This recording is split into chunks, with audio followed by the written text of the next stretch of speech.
그러던 어느 날 양운거는 평소 수양시키던 정균 대신 서총과 을부를 데리고 거기 장군의 집을 찾게 되었다. 그날은 낭랑의 유력자인 거기 장군이 진나라에서 새로이 낭랑으로 귀속해온 장수를 위해 잔치를 연 날이었다. 진나라 조정이 내전에 휘말리면서 저마다 오랑캐들을 용병으로 끌어들이는 통에 북방 유목 부족들이 대거 남쪽으로 내려와 자리 잡게 되었고, 차츰 이들은 무시할 수 없는 세력으로 부상하고 있었다.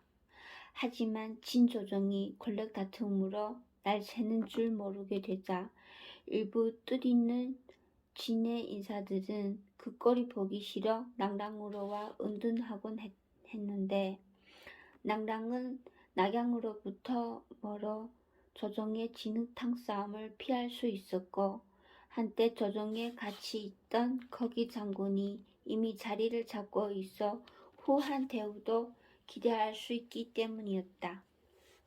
잔치는 흥겨운 분위기 속에서 진행되었다. 양운거와 친분이 두터운 거기 장군은 양운거가 데려고 온 을부를 보고 매우 흡족해하며 여러 장수들에게도 자랑했다. 우리 무예총위가 곁에 달고 다니는 무사이니 솜씨야 안 봐도 알 터이고. 그러자 장수들은 서로 을부를 자신이 부대로 끌어들이고 싶어 했다. 이봐, 우리 오기군으로 들어오게. 무슨 소리? 삼복군에 오면 내 자네 뒤를 봐줌세. 그들의 제안에 대해 을부는 선선한 웃음으로 대답을 대신했고, 그런 을부를 양운거는 흐뭇한 표정으로 바라보았다. 잔치가 한창 무르익어 갈 무렵 한 사내가 앞으로 나서더니 말했다. 자, 이제 말놀이를 시작하려 하니 여자분들은 자신의 말을 지정하십시오. 말놀이를 이끄는 사내의 말에 여자들이 일제히 환호성을 질렀다. 말놀이란 국내의 백성들 중 건장한 장정들을 뽑아 말을 삼고 그들의 등 위에 관리나 장수의 부인들이 타서는 마당을 한바탕 도는 놀이로 언젠가부터 낭랑의 크고 작은 잔치에 빠지지 않고 등장하는 최고의 여흥이었다. 거기 장군의 부인을 비롯한 여러 여인들은 무릎과 팔로 바닥을 지탱하고 있는 남자들을 이리저리 둘러보다가 그중 마음에 드는 말을 골라 등에 올라탔다. 여자들이 모두 탄 것을 확인한 마부가 익살스러운 목소리로 말이 된 남자들을 향해 외쳤다. 자, 시작! 이놈들아, 힘차게 울어라! 그러자 남자들은 한 손으로 여자들의 엉덩이를 받친 채 말 울음소리를 내며 뛰어다녔다. 히히히. 여인들은 남자들의 머리카락을 말갈기인 양 움켜잡고는 이리저리 몰고 다녔다. 개 중에는 발정난 수말처럼 앞발을 높이 쳐들고 히힝거리는 사람도 있었고, 펄쩍펄쩍 뛰다가 옆 사람과 부딪혀 여인들과 함께 바닥에 나뒹구는 사람도 있었다. 그러면 좌중은 폭서의 도가니가 되는 것이었다. 한바탕 노름이 끝나자 마부는 말이 되었던 남자들에게 떡을 던졌다. 잘했어, 이놈들아, 옛다! 남자들은 이번에도 말처럼 뛰어다니면서 마부가 던지는 떡을 받아먹었다. 이 광경을 보고 사람들이 또다시 폭소를 터뜨렸다. 뒤편에 서서 말놀이를 지켜보고 있던 을불이 석없는 남자들을 가리키며 곁에 서 있는 서총에게 귓속말로 물었다. 저 남자들은 관노들인가? 조선인들이에요. 일부러 조선인들만 뽑아 말을 시켜요. 저러면서 고구려나 백제를 지배하는 기분을 내나봐요. 조선인? 한무제가 조선 땅에 4개의 군현을 설치한 이후 대대로 그 땅에 살던 조선인들은 고스란히 한사군의 백성으로 편입되었지만 한족 백성들과는 큰 차별을 받으며 살고 있었다.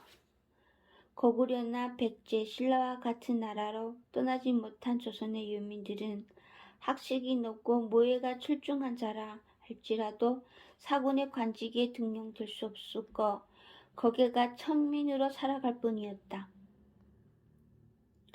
마부가 떡을 뿌리고 조선 유민들이 말 울음소리를 내며 엎드린 채 공중에서 떨어지는 그 떡을 입으로 받아먹는 걸 지켜보던 울불은 그 자리에 서 있을 수 없어 소청이 잠깐 자리를 뜬 사이 밖으로 나와 혼자 정론을 걸었다. 낙랑에 온 이후 조선 유민들을 많이 마주쳤지만 울불은 그들에 대해 특별한 감정을 느껴본 적이 없었다. 그런데 오늘 그들이 낙랑 유지들이 잔치에 놀이객감으로 쓰이고 있는 것을 보게 되자 몹시 기분이 언짢았다. 딱히 뭐라 형언할 수 없는 묘한 감정이 울불로 하여금 안채의 왁자지껄한 목소리를 피해 대문 쪽으로 걸음을 옮기도록 만들었다. 오빠 어디 가요? 언제 나왔는지 서청의 목소리가 뒤에서 들렸다. 울불은 서둘러 감정을 수습하고 희미한 미소를 지어 보였다. 잠깐 밖에 나가 바람 좀 쐬고 오려고. 그럼 같이 가요. 아예 걸어서 집으로 돌아갈래요? 말은 어떻게 하고? 알아서 할게요. 서청은 대문을 지키고 있는 공격에게 말을 부탁하고는 울불이 곁에 서서 걸었다. 달이 없으니까 좋네요. 서청이 희고 가느다란 손가락으로 유난히 밝게 빛나는 하늘의 별 하나를 가리켰다. 저 별은 유난히 밝은 것 같아요. 내가 제일 좋아하는 별인데 고구려에서도 저 별이 보여요? 울불은 고개를 끄덕였다. 밤하늘에서 주변의 별보다 유난히 밝은 빛을 내는 그 별을 울불도 자주 올려다보곤 했던 때가 있었다. 신분을 숨긴 채 밤하늘을 지붕 삼아 한대잠을 자며 아버지에 대한 죄스러움과 상부에 대한 분노로 치가 떨릴 때 적잖은 위로가 되어주던 별이었다. 지금 그 별이 나란히 밤하늘에서 여전히 빛나고 있는 것이다. 두 사람은 나란히 밤거리를 말없이 걸었다. 어수선한 감정에 울불이 말이 없자 서청도 말없이 따라 걸었다. 거리에는 장사를 마친 상인들이 삼삼오오 둘러앉아 음식과 술을 앞에 놓고 이야기꽃을 피우고 있었다. 울불이 눈에 상인들 주위를 어슬렁거리는 한 작은 소년의 모습이 들어왔다. 소년은 꽤 쌀쌀한 날씨인데도 옷을 제대로 걸치지 못했고 오랫동안 씻지도 못했는지 때국물에 쩐 데다가 안색도 창백해 보였다. 아저씨, 저 만두 하나만 주세요. 동량을 처음 나온 것인지 소년의 목소리는 수줍게 떨려 나왔다. 대부분의 사람들이 귀찮다는 듯 말없이 손사래를 치거나 꺼지라고 소리를 쳤다. 울불은 자신도 모르게 걸음을 멈추고 소년을 지켜보게 되었다. 상부의 눈을 피해 쫓겨다니던 어린 시절 자신의 처지가 생각나기도 해서였을 것이다. 서청도 울불을 따라 자연스럽게 걸음을 멈추었다. 됐다. 마침내 반가운 목소리가 울불이 귀에 들려왔다. 술과 국밥 따위를 앞에 놓은 채 웃고 떠들던 세 사람의 상인 중 말상이 소년에게 만두 하나를 던진 것이다. 고맙습니다. 만두를 받아든 소년은 마른 침을 한 번 삼키더니 그것을 입이 아닌 자신이 남루한 옷 속으로 집어넣었다.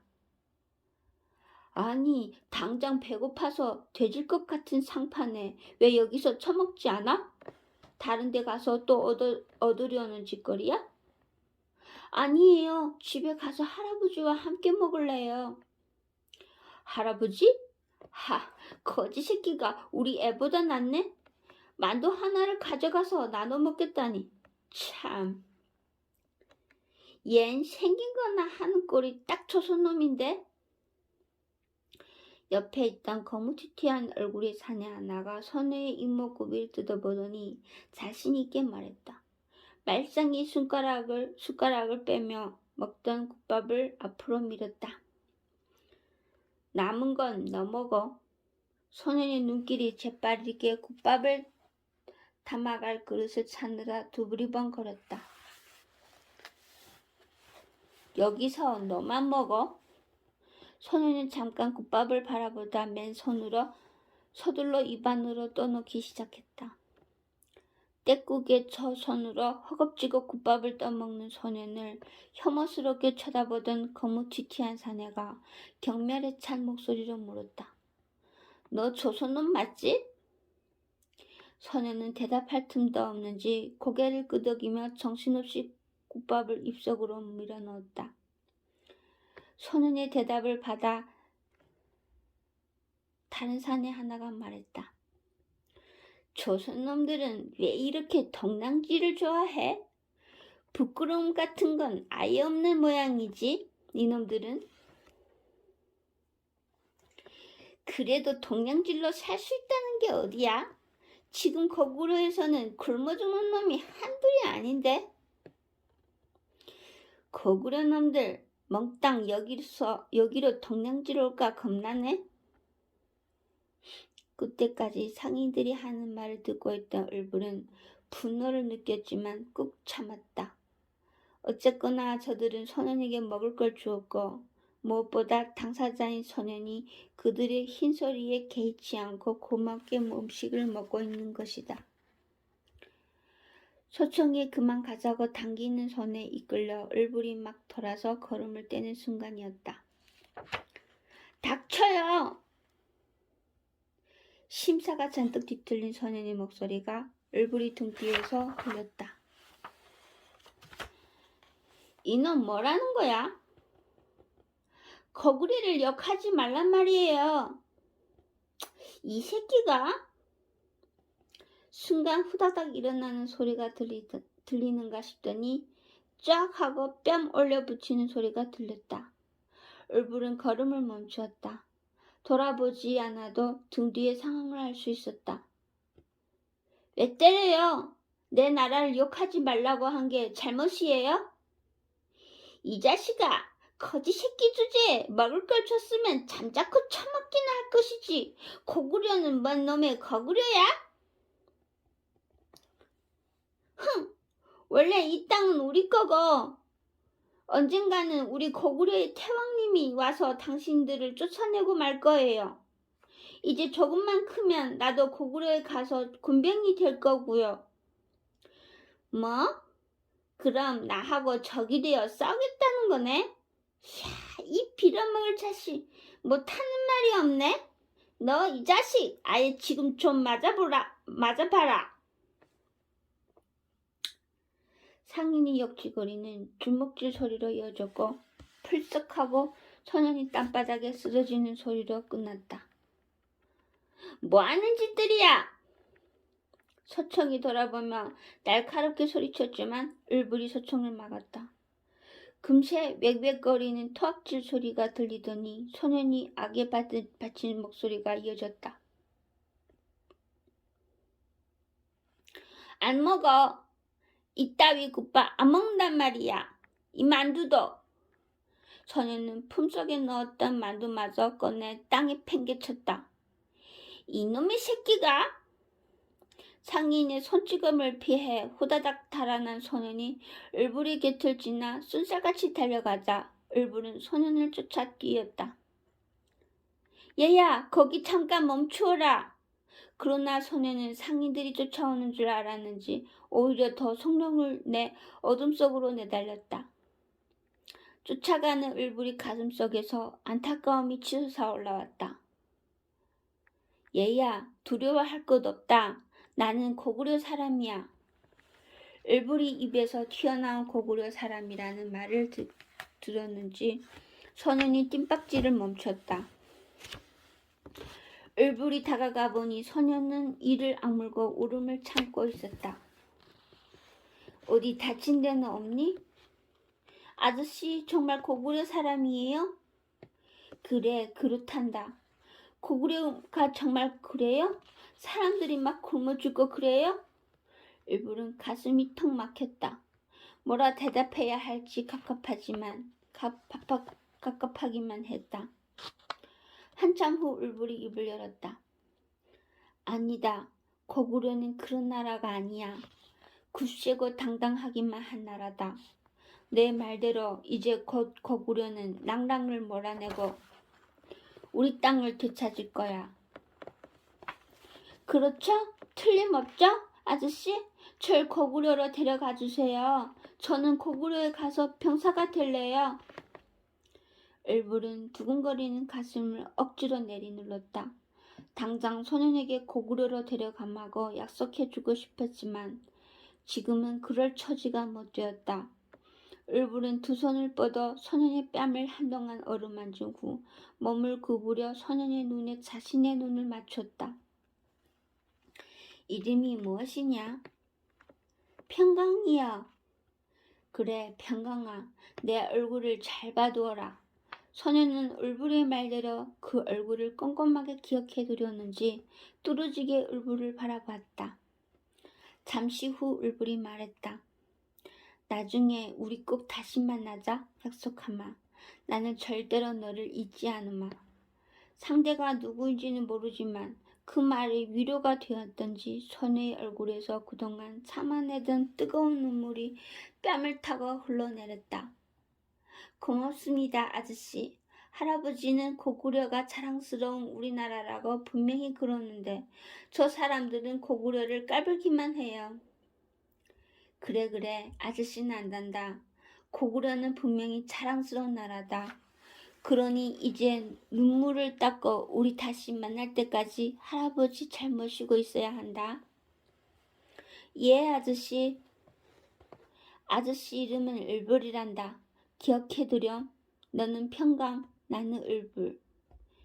예, 을불 아저씨. 을불은 소년을 꼭 끌어안았다.